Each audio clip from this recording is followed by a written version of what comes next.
Boris Johnson has delayed the introduction of new bureaucratic Brexit paperwork on imports from the EU in light of coronavirus. The UK government has announced it is delaying its timetable for the ending of grace periods on imports from the continent, pushing back the introduction of some paperwork until next year. Officials say the delay will help businesses get back on their feet after struggling with the coronavirus pandemic for the past year, as they will no longer have to worry about adapting to new customs requirements which were due to be introduced this summer.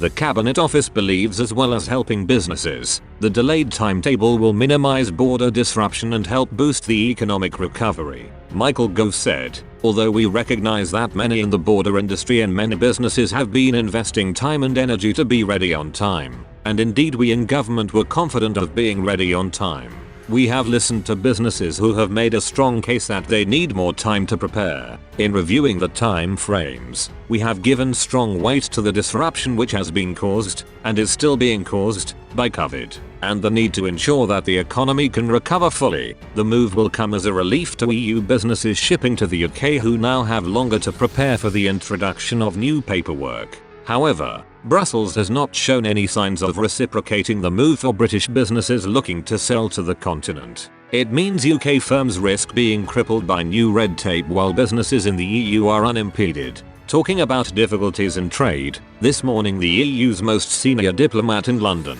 João Vale de Almeida, said the UK had to accept trade with Brussels would never be like before. Decisions have consequences, and the decision to leave the union and the decision to live simultaneously the single market and the customs union have repercussions, he said. The fact that you left the single market means there have to be check and controls at the border in any case, and one needs to adapt to that. Under the UK's revised timetable, pre-notification requirements for products of animal origin, certain animal byproducts and high-risk food not of animal origin will not be required until the 1st of October 2021. Customs imports declarations will still be required, but the option to use the deferred declaration scheme has been extended to the 1st of January 2022, and from March 2022, checks at border control posts will take place on live animals and low-risk plants and plant products. Cabinet Office Minister Lord Frost of Allenton said, "As a sovereign trading nation outside the EU,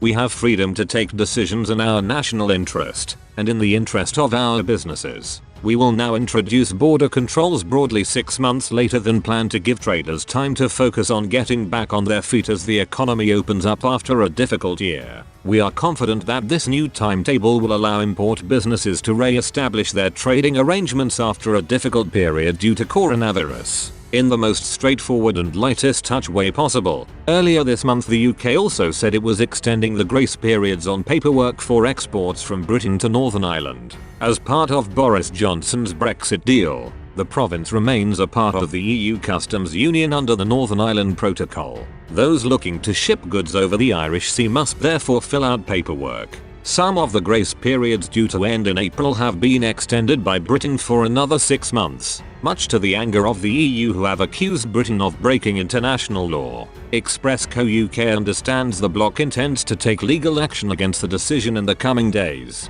Lord Frost, who negotiated the Brexit deal with Brussels and is responsible for overseeing the relationship with the EU, has said the steps taken are lawful and are consistent with a progressive and good faith implementation of the protocol. Britain insists it still intends to implement the Northern Ireland Protocol in full, just with a delayed timetable.